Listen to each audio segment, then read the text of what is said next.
les merveilles du Seigneur. Ils sont tellement surpris qu'ils disent « Mais comment les entendons-nous parler dans nos langues ?» C'est pourquoi ils parlent des langues différentes. Mais ces langues ne disent pas « repens-toi ». Elles disent des merveilles de Dieu, mes amis. Et ils sont venus à Jérusalem. Pourquoi? Pour la tradition, pour l'habitude d'une fête habituelle qui est Shavuot. Ils sont venus pour l'habitude, mais tout à coup quelque chose se produit d'incroyable que jamais il ne s'est produit. C'est la seule et unique fois dans toute l'histoire du monde qu'elle s'est produite. Elle ne se reproduira qu'encore une autre fois. 2 fois ça va se produire. Une première fois, il y a eu un vent impétueux qui a fait un bruit tellement incroyable. Le vent s'est mis à souffler. Le feu est tombé. Vous avez déjà entendu un éclair dans le ciel? Lorsqu'un gros éclair éclate dans le ciel. C'était un jeu d'enfant, ça. Mais lorsque le jour de Pentecôte est arrivé, lorsqu'à Shavuot ils sont les 120 dans la matrice du monde, lorsque le feu vient, il y a un bruit incroyable, le vent impétueux, un bruit incroyable. De l'autre côté de Jérusalem, là au temple, ils sont là à côté, ils sont toute la foule est rassemblée, le prêtre, le grand prêtre verse de l'eau, il fait sa tradition selon la Torah, et il l'a fait, mais le bruit qui se fait juste peut-être 1 kilomètre, ou je ne sais pas combien de mètres, je ne sais pas où ils étaient, fait un bruit tellement incroyable que tous ceux qui sont avec le grand prêtre, la Bible nous dit, or il y avait en séjour à Jérusalem des hommes pieux de toute espèce, de toutes les nations qui sont sous le ciel. Au bruit qui eut lieu, la multitude accourut, et elle fut confondue. Elle fut confondue, mes amis, pendant que le grand... Imaginez, je vais vous donner un exemple un peu fou comme d'habitude, enfin c'est à mon habitude des exemples un peu excessifs, je suis toujours un peu excessif, ma femme me dit toujours, t'es excessif, bon, on est ce qu'on est, qu'est-ce que vous voulez que j'y fasse?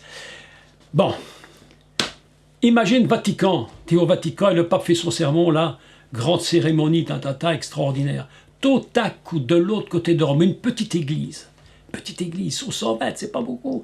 Il y a une visitation de l'esprit incroyable, incroyable. Le feu tombe, le vent souffle, c'est quelque chose. Tout le monde se met à prier, incroyable, incroyable. Et tout le monde, et le pape reste tout seul. Il reste là tout seul. Tout le monde fiche le camp, les cardinaux, les prêtres, les curés, les bonnes sœurs, tout le monde fiche le camp, la foule, et tout le monde va voir ce qui se passe là-bas à Rome, la petite église, et tout le monde entend parler dans sa langue des merveilles de Dieu. Mes amis, c'est ça qui s'est produit. Et le grand sacrificateur se dit, mais qu'est-ce qui se passe dans cette histoire? Ah, mais qu'est-ce qui se passe ici à Jérusalem? Mais ce qui frappe les gens, le jour de Shavuot, ce n'est pas qu'on leur parle de repentance. Ils sont venus à Jérusalem pour la fête des moissons. Ils sont venus pour rendre honneur à Dieu. Mais qu'est-ce qui les frappe? Comment, disent-ils, comment les entendons-nous parler des merveilles de Dieu? Lorsque je vous parle de la part de Dieu, vous le savez, j'essaye de toutes mes forces de vous donner la joie d'écouter la parole, d'être admiratif devant la parole de Dieu, admirer la parole, aimer la parole, la regarder, l'entendre avec admiration, selon qu'il est écrit admirable. Conseiller, Dieu puissant, Père éternel, Prince de la paix. Oh, Dieu, je t'admire, je t'admire, je t'admire, je t'admire. Ouvre mes yeux pour que je vois, ouvre mes yeux. Ils les entendaient parler des merveilles de Dieu. Ils étaient tous dans l'étonnement, ne sachant que penser. Ne sachant que penser. Ils se disaient les uns aux autres, mais que veut dire ceci? On n'a jamais entendu ça. On n'a jamais vu une chose semblable. Mais que veut dire ceci? Mais d'autres se moquaient, il y en aura toujours des moqueurs, il faut bien se le dire. Ouais, ils sont pleins de vin doux. Alors Pierre profite de l'occasion et Pierre leur dit, se présentant avec les 11, écoutez bien, avec les 11. Pourtant ils étaient 120. Mais là c'est les 11, ils étaient 12. Israël est en train de prendre possession de son don fondamental, initial, éternel. Pierre se présente avec les 11, il va la voir, leur parlant ces termes, hommes juifs, etc. Et je ne lis pas tout le discours, vous allez le lire vous-même.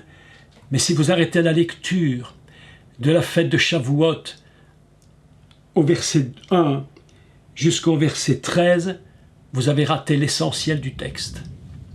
Pour bien comprendre la suite, il faut lire à partir de 14, mais je vais vous laisser vous-même lire plus tard. Quel est ce discours de Pierre? Un discours absolument basique, un discours extrêmement simple, très simple, sans complication, le discours que tous, vous et moi, nous pouvons faire. Mais la différence, mes amis, c'est que le Messie, il va leur parler d'une chose extraordinaire. Pierre va leur parler d'une chose extraordinaire. Je vais vous mettre la puce à l'oreille. Écoutez bien. Pourquoi, question que je vous pose, pourquoi Judas a-t-il été remplacé par Matthias? Question. Je vous ai donné une partie de la réponse tantôt. Mais pourquoi? Pourquoi? Vous voyez, la réponse est simple et à la fois compliquée. Je vais vous donner la réponse, on ne va pas chercher midi à 14 h. Parce qu'une fois qu'il est midi, il est trop tard pour 14 h. On va donner la réponse tout de suite. Pour témoigner de la résurrection du Messie. C'est ça qui est écrit. Pour témoigner de la résurrection du Messie. Si vous lisez le chapitre 1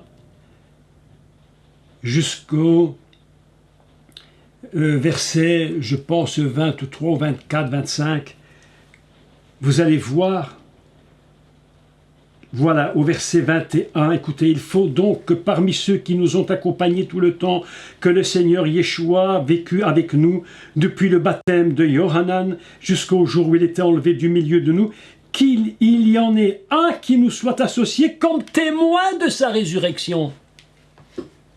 Mes amis, il n'a même pas dit qu'il faut qu'il soit en plus pour évangéliser, pour amener à la repentance. Il fallait qu'ils soient 12 pour témoigner de la résurrection. Tant qu'ils ne sont pas 12, ils ne peuvent témoigner de cette résurrection. Il faut la totalité. Dieu aime les totalités. Dieu aime l'unité fondamentale, indivisible.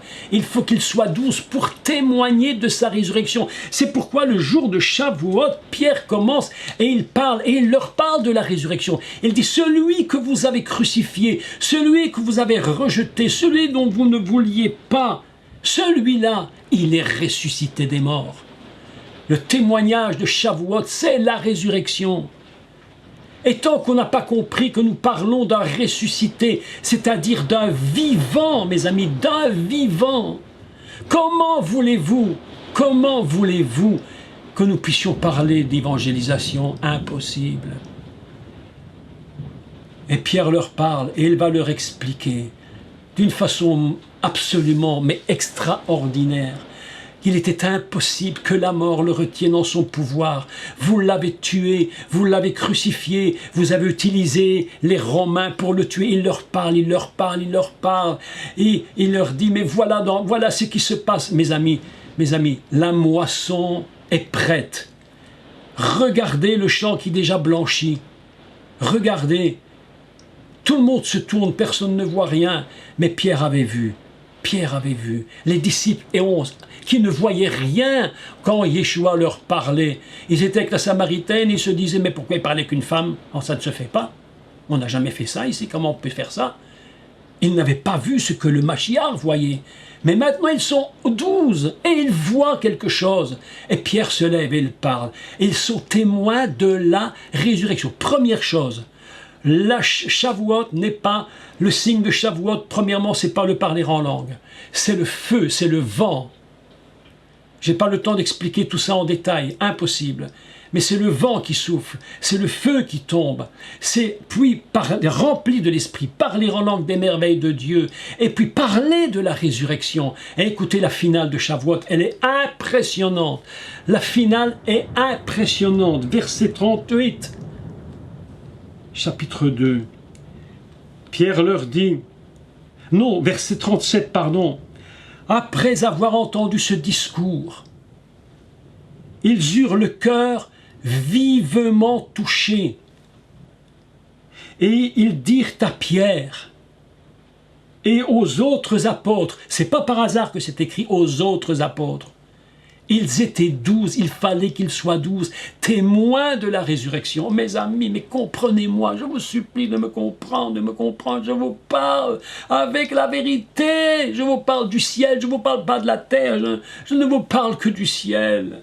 Ils étaient 12, ils dirent aux 12, à Pierre et aux autres apôtres, « Hommes, frères !» Écoutez la question, « Mais que devons-nous faire ?»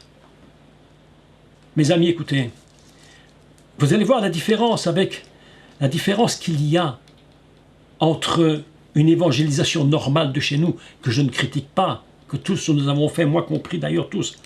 Nous allons annoncer l'évangile, il y a raison, nous le faisons et nous faisons bien de le faire. Et nous disons, voilà, maintenant, repentez-vous. Mais quelle différence y a-t-il avec le jour de Shavuot à Jérusalem? Pierre ne leur a pas posé la question, c'est eux qui ont posé la question. Que devons-nous faire, Pierre?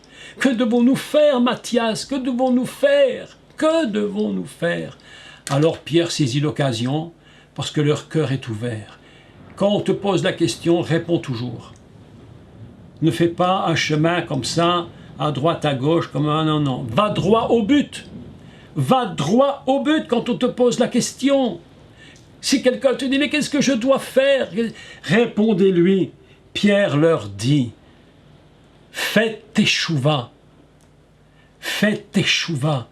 Mais pour un juif, mes amis, teshuva, mais ça a un sens que beaucoup ne comprennent pas chez nous. Teshuva, c'est retourner à la source de l'erreur.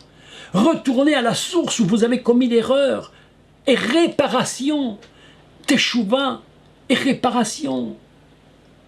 Repentez-vous et que chacun de vous soit baptisé. Écoutez maintenant la suite. Écoutez bien la suite. Vous allez entendre quelque chose d'absolument extraordinaire. Repentez-vous et que chacun soit baptisé au nom de Yeshua HaMashiach pour le pardon de vos péchés et vous recevrez le Saint-Esprit. Mes amis, vous voyez qu'il y a une différence entre leur réception sur les 120 et puis ceux qui se donnent, qui sont baptisés et qui eux-mêmes reçoivent le Saint-Esprit. On peut discuter sur tout ça, mais je vous lis ce qui est écrit. Je n'invente rien. Et vous recevrez le don du Saint-Esprit, car la promesse est pour vous. Il est en train d'unir tous ceux qui sont là avec eux dans la chambre haute. Parce que lorsqu'il était 120, vous savez ce qui s'est produit? Lorsqu'ils étaient les 120 dans la chambre haute, Dieu avait vu que tout le monde était déjà là. L'humanité était avec eux. Tous ceux qui accepteraient le Seigneur étaient avec eux. Et c'est pourquoi elle dit, car la promesse est pour vous, pour vos enfants et pour tous ceux qui sont au loin, en aussi grand nombre que le Seigneur notre Dieu les appellera. Et par plusieurs autres paroles, il les conjurait et leur exhortait, disant, sauvez-vous de cette génération perverse. C'est ce que tu nous as dit tout à l'heure, Jean-Marie. Sauvez-vous de cette génération perverse. Ceux qui acceptèrent sa parole furent baptisés, et en ce jour-là, le nombre des disciples augmenta d'environ 3000 personnes. Mes amis, je ne sais pas ce qui restait à Jérusalem au temple, mais en tout cas, pas grand monde, parce que tous, ils étaient venus à la chambre haute, là, dans la rue, et ils se disaient, mais que s'est-il passé aujourd'hui? Mes amis, cette fête de Shavuot est une fête, un jour unique dans l'histoire du monde. Et le peuple d'Israël, aujourd'hui, a besoin de reconnaître son Messie. Et vous savez quoi? Il y aura une deuxième Pentecôte fabuleuse et fantastique qui va se produire bientôt. Le Mashiach va revenir. Et la Bible nous dit, ils vont le reconnaître. Ils vont pleurer sur lui, comme on pleurait sur un Béror, un fils unique. Ils vont pleurer et ils vont dire, c'était lui, c'était lui. Et nous avons perdu des milliers d'années à chipoter, discuter. On a même cru que la réincarnation allait nous transformer de vie en vie. Mais mes amis, lorsque le Messie vient dans ta vie, tu n'as pas besoin de te réincarner. C'est lui qui s'est réincarné pour toi. Laisse tomber la réincarnation, ça ne sert à rien. Le jour où ils vont trouver leur Messie, la Shavuot finale, la plus grande de toutes, ce sera plus seulement l'Esprit qui descendra, ce sera l'Esprit plus la présence du Messie lui-même, physiquement. Quelle gloire! Mes amis, voilà ce que je voulais vous dire. J'ai parlé un peu longtemps. Je ne pouvais pas m'empêcher de vous parler longtemps parce que je voulais vous communiquer cette Pentecôte extraordinaire, cette Pentecôte incroyable. Une vérité si grande, une si puissante. Il faudrait vraiment que nous puissions parler maintenant de l'Esprit de Dieu. Mais qui est-il? Qu'est-ce qu'il est réellement? Nous avons reçu l'Esprit de Dieu, nous n'avons même pas compris de quoi il s'agissait. C'est tellement restreint dans notre petite tête d'humain, alors que c'est une grandeur inimaginable dans le ciel. C'est lui qui soutient tout par sa parole et par sa présence. Mes amis, je vous remercie 1 million de fois de m'avoir écouté. Je remercie mon ami et frère et pasteur Jean-Marie Chevrier. Bon, écoute, Jacques, vraiment, je te remercie beaucoup de cet exposé extrêmement intéressant. Et bon, évidemment, j'ai beaucoup de questions à te poser, mais je vais quand même essayer de me limiter un peu. Et en tout cas, il y a quelque chose que j'ai vraiment bien compris, je pense que tout le monde l'a compris, c'est que la Torah, c'est réellement une lumière. C'est une lumière, c'est une loi de vie. Et c'est une loi de vie pour ceux qui vivent par le Saint-Esprit, bien entendu. Et donc, ceux qui ne vivent pas par le Saint-Esprit, malheureusement, eh bien, c'est une loi de mort. Or, je voudrais revenir, si tu le veux bien, sur cette notion de lumière. Ça m'a beaucoup intéressé, ça m'a beaucoup interpellé. Lorsque nous lisons le livre de Béréchit, bien sûr, enfin de Genèse, eh bien, Moïse parle de lumière à 2 reprises, en fait. D'abord, au verset 3, que je lis, premier chapitre, toujours au premier chapitre, Dieu dit que la lumière soit, et la lumière fut. Ça, c'est donc, et puis donc Dieu vit que la lumière était bonne, etc. Dieu sépara la lumière d'avec les ténèbres. Bon. Et puis la deuxième fois où il est question de lumière, c'est dans le verset 14, c'est-à-dire au 4e jour de la création, où Dieu dit qu'il y ait des luminaires dans l'étendue du ciel pour séparer le jour d'avec la nuit, que ce soit des signes pour marquer les époques, les jours et les années. Alors, je voulais quand même te poser la question, comment peut-on comprendre ces 2 versets? Quel est le lien en fait qui les unit? Est-ce que c'est la même chose? S'agit-il de la même lumière? Quel rapport peut-on faire entre ces 2 versets qui parlent tous les 2 de lumière? Voilà, c'est ça un peu l'objet de ma question. D'accord. Alors je dirais que quand il dit Ior, ça veut dire lumière soit. Et puis les maîtres d'Israël nous rappellent que lorsqu'il est écrit Vaïor, lumière fut. Ce qui veut dire qu'en réalité, la lumière était et elle n'est plus. Quand on dit elle fut, ça veut dire qu'elle a été et qu'elle n'est plus. Donc les rabbins nous donnent cette explication. Alors par rapport au verset 14, par contre, tu m'as parlé de cette lumière qui est en réalité le soleil ou les astres, la lune, etc. À ce moment-là, nous apprenons une chose, c'est que cette lumière qui était cachée, Dieu va permettre qu'elle se révèle à nouveau. Et comment va-t-elle se révéler à nouveau? Bien, évidemment, à travers un texte tout à fait étrange, ou peut-être, quand je dis étrange, peut-être pas si étrange que ça, mais évidemment, quand tu le lis, il est écrit, donc je relis, Dieu dit qu'il y a des luminaires dans le ciel pour séparer d'agir avec le jour et la nuit, que ce soit des signes pour marquer les époques. En réalité, lorsqu'il est marqué des signes, léotot, les moadim, on appelle ça en hébreu, c'est que léotot et moadim, des signes pour marquer les saisons, c'est-à-dire que la lumière du soleil et de la lune, parce qu'il ne faut jamais oublier que la lune n'a pas de lumière en soi, mais qu'elle n'est que le reflet de la lumière du soleil. Donc même la nuit, en réalité, c'est le soleil qui nous éclaire. Mais dans les ténèbres de la nuit, ou du moins dans l'obscurité de la nuit. Pourquoi on explique ça? Parce que dès le départ, au commencement, lorsqu'il est dit « lumière fut », c'est-à-dire que la lumière s'est cachée, à un moment donné, Dieu va révéler de nouveau cette lumière. Et ce qui est extraordinaire dans ce texte, c'est que lorsque l'on dit « léotot areshit », léotot les moadim, c'est que le mot « les moadim », c'est le mot qu'on retrouve dans Lévitique 21 lorsqu'il parle des fêtes de l'Éternel. Et que le mot qu'on appelle donc, ceci sont les fêtes de l'Éternel, c'est exactement le même mot qui est écrit dans la Torah au début, lorsqu'il dit pour marquer les saisons, pour marquer les époques, c'est-à-dire ce sont les fêtes de l'Éternel. Donc en réalité, la question, pour répondre à ta question, est-ce que la lumière qui apparaît avec le soleil est la même que celle qui est en haut? Je dirais que la lumière du soleil, c'est le reflet de la lumière d'en haut.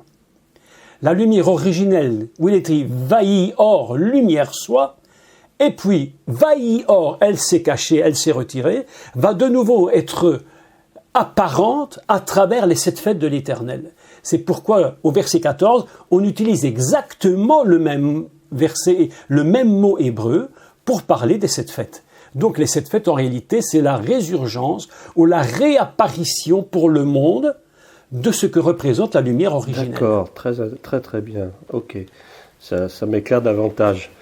Voilà. Je sais que dans le judaïsme, il y a une fête qui s'appelle Hanouka et qui est la fête de la lumière. Oui. Quel est un peu le rapport entre cette fête et puis donc les 7 fêtes de l'Éternel? Ça ne fait pas partie des 7 fêtes de toute façon. Non, la Hanouka, c'est une fête rabbinique. Mais qui parle aussi de lumière, bien sûr. C'est une fête rabbinique. Oui, automatiquement, parce qu'elle parle de lumière, parce qu'automatiquement, c'est une lumière qui va être posée sur le chandelier. Le chandelier, nous savons que le chandelier est un chandelier comme on dit très communément, à 7 branches. En réalité, il en a 6 et une au centre qui est le pied. Et le pied n'est pas une branche, c'est le tronc qui supporte les 6 branches. La fête d'un Hanouka, elle, va comprendre 9. Donc, il y en a 4 de chaque côté et le tronc. D'accord? Mais évidemment, c'est pour marquer le miracle de la lumière incréée. Il ne faut jamais oublier qu'en hébreu, il y a 2 façons de dire lumière. Ça s'écrit de la même façon, ça se prononce autrement. Il y a or, lumière incréée, qui va produire menorah, c'est-à-dire que le chandelier produit une lumière ici-bas, mais qui représente la lumière incréée, alors que l'autre façon de prononcer le mot lumière, c'est Ur. D'où vient le mot Ur Kaldim, qu'on traduit en français Ur en Chaldée. On devrait donc traduire, il y a la lumière originelle de la menorah, et la lumière qui ne fait que passer, la lumière passagère, qui est Ur Kaldim. C'est pourquoi Dieu dit à Abraham, quitte Ur Kaldim, quitte la lumière passagère, pour aller à la rencontre de la lumière incréée, qui est Dieu lui-même. C'est vraiment... Tu vois, tout est lié, en fait. Vraiment, c'est là qu'on voit que l'hébreu nous apporte...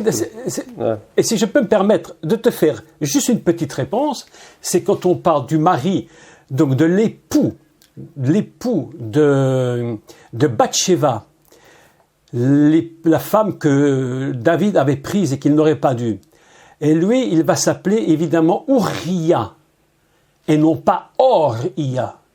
Ur, lumière incréée, et Ia, la moitié du nom divin, coupé en 2. C'est-à-dire que c'est un homme très particulier et qui n'est pas clair du tout, parce qu'en réalité, il est une lumière incréée, donc il ne peut pas durer éternellement au niveau de la royauté, et en même temps, il a coupé le nom de Dieu en 2. Il a séparé. Donc, on a un personnage très, très, très étrange, dont le nom est la lumière incréée. Très bien. Tu vois, c'est très surprenant. Ça tient à une lettre, quoi. Ça tient à une prononciation. Tout à fait. C'est là qu'on voit que l'hébreu est vraiment très pointu et ça nous éclaire littéralement sur beaucoup de choses que dans nos traductions françaises, on ne pourrait pas bien saisir par rapport au sens des mots, précisément. Oui, et en plus, il faut rappeler encore une chose, c'est que le mot « or » qui se dit « lumière » avec « aleph » et puis « vav » et « resh », lorsqu'on parle de la peau humaine, elle s'appelle « or ». La racine n'est pas la même, mais c'est le même son. C'est-à-dire que si je dis « or », personne ne peut savoir de quoi je parle. Peut-être de la peau, peut-être de la lumière. À Louis. Donc, les maîtres d'Israël nous font remarquer que l'homme, en réalité, la dame, lorsque Dieu lui fait des vêtements de peau, en réalité, si tu écoutes, il lui fait des vêtements de lumière. C'est vrai, oui. Tu vois, et c'est parce qu'il a des vêtements de lumière qu'il est capable de se connecter à la lumière, qui est la lumière des fêtes de l'Éternel, qui sont le reflet de la lumière incréée. D'accord, très bien. Tu vois, c'est passionnant, c'est vrai. En fait, Et pour résumer un peu tout ça, en fait, la lumière, c'est Christ lui-même. Bien sûr, la lumière, c'est il dit « Je suis la lumière du monde », de toute façon.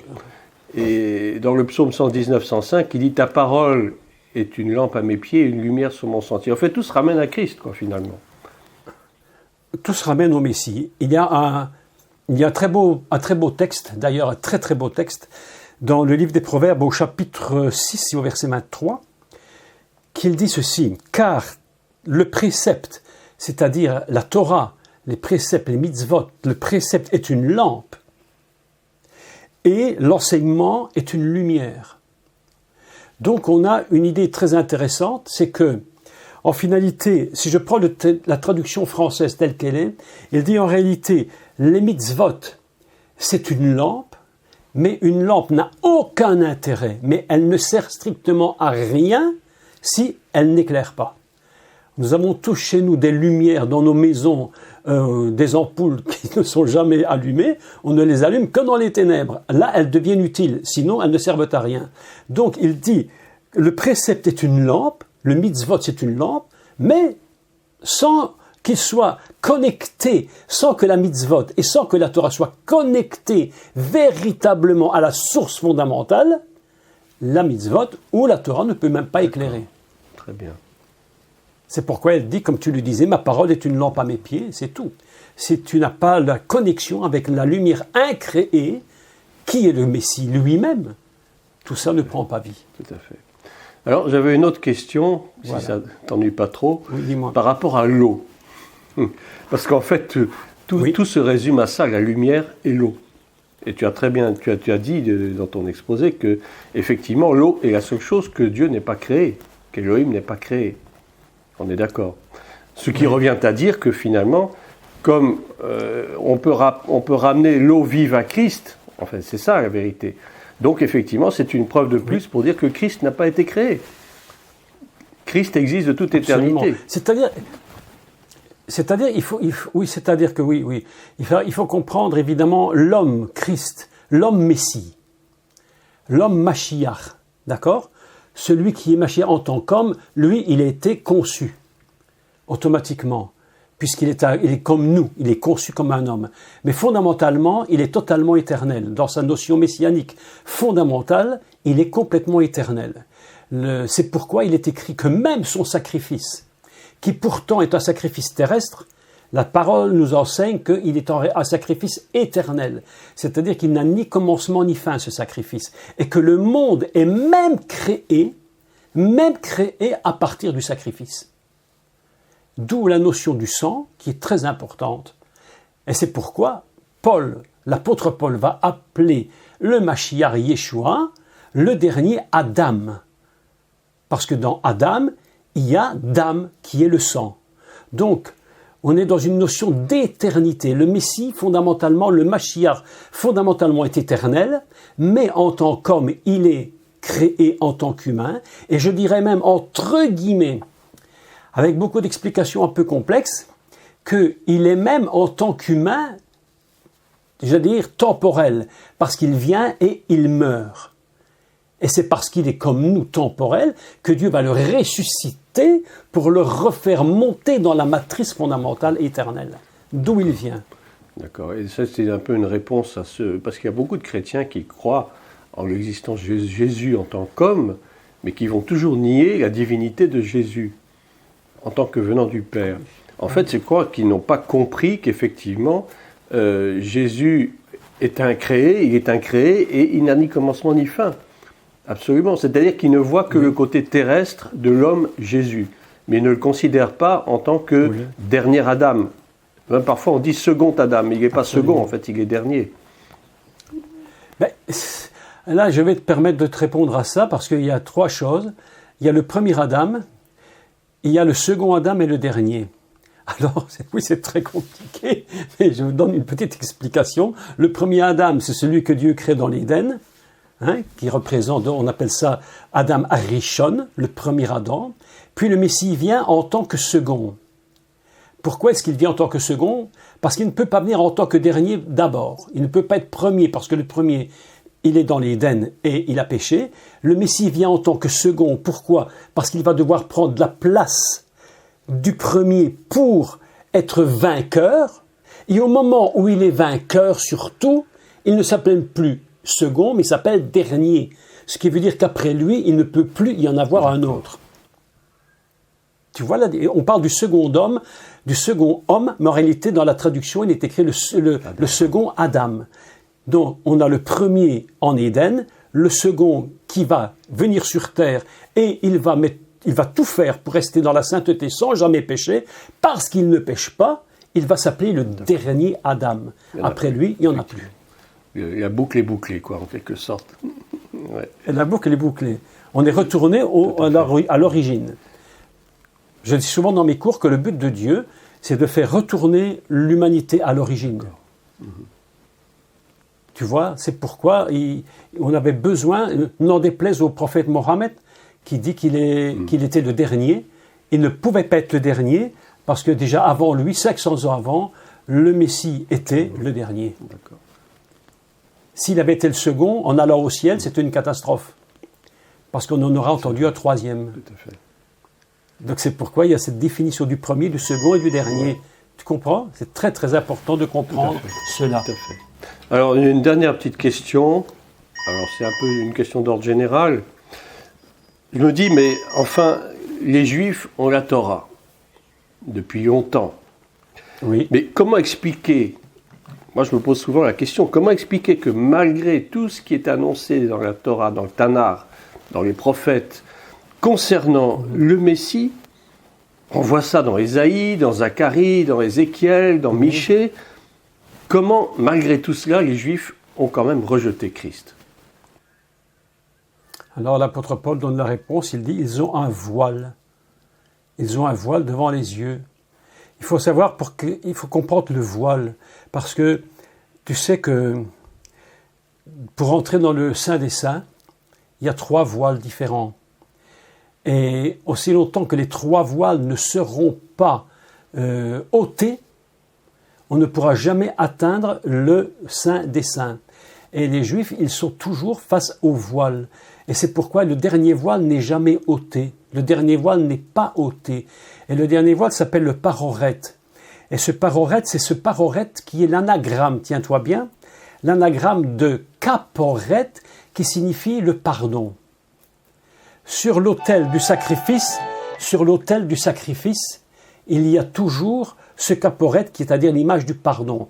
Et le voile, lui, empêche de voir ce pardon, qui est l'image du Messie. C'est pourquoi lorsqu'il meurt sur la croix et que le voile se déchire, alors là, on a un accès direct.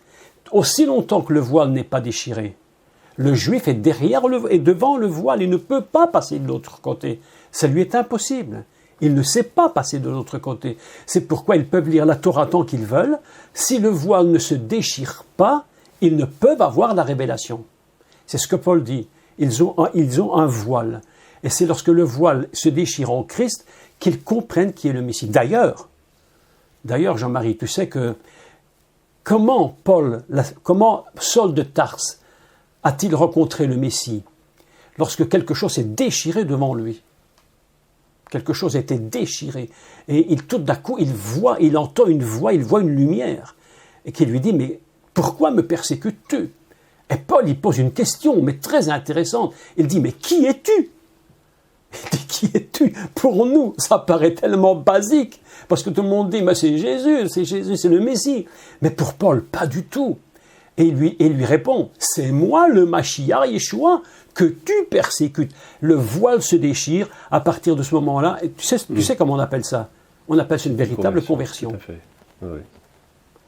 C'est le voile, c'est le voile qui les empêche. En fait, il lui pose la même question, qui es-tu, que Moshe a demandé au buisson qui ne se consumait pas. Qui es-tu? Oui, qui es-tu? Parce que oui, c'est ça, Jean-Marie, parce que tu sais, beaucoup de chrétiens, beaucoup de gens demandent à Dieu, mais qu'est-ce que je peux faire pour toi? Mais je te ferai remarquer que la première question de Paul, c'est pas qu'est-ce que je dois faire, mais c'est qui es-tu? Mi-ata, qui es-tu? Pour aller à l'inverse, justement, de ce qu'on appelle la manne dans le désert, la manne manou, Manou. Qu'est-ce que c'est? Eh bien, à un moment donné, le Manou, qu'est-ce que c'est? Se transforme en Mi-Ata, qui es-tu? Et il dit, je suis Yeshua HaMashiach. Qui es-tu? En fait, c'est toujours la question de l'identité. Voilà, c'est ça qui est important. C'est qui es-tu? C'est très important de savoir qui tu es. Savoir qui est le Seigneur. On parle de lui, on ne sait pas qui il est. On parle de la puissance du Saint-Esprit, on ne sait pas ce que c'est. On parle de tellement de choses et on ne sait même pas de quoi il s'agit.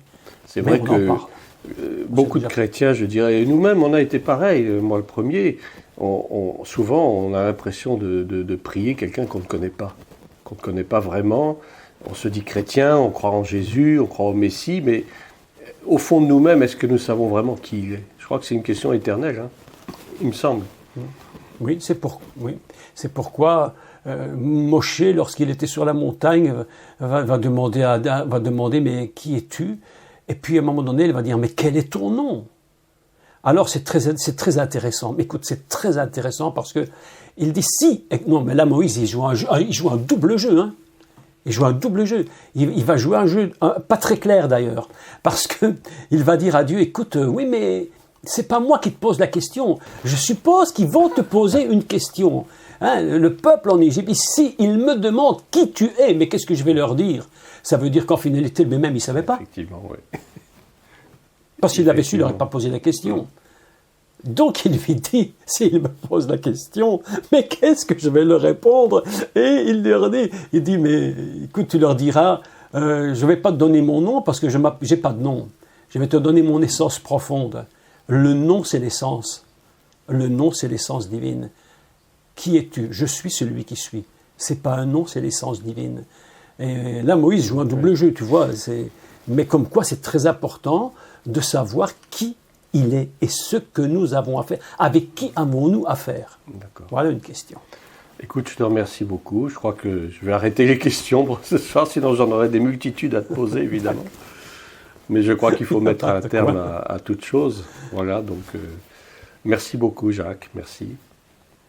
Et ça m'a fait très plaisir. Je te remercie encore d'avoir participé à cet après-midi pour Shavuot, parce que vraiment c'est très important de rappeler toutes ces choses. Et puis ensemble, c'est bien de pouvoir parler des choses de Dieu. Il n'y a pas une personne qui puisse dire « moi je connais et je n'ai pas besoin de l'autre ».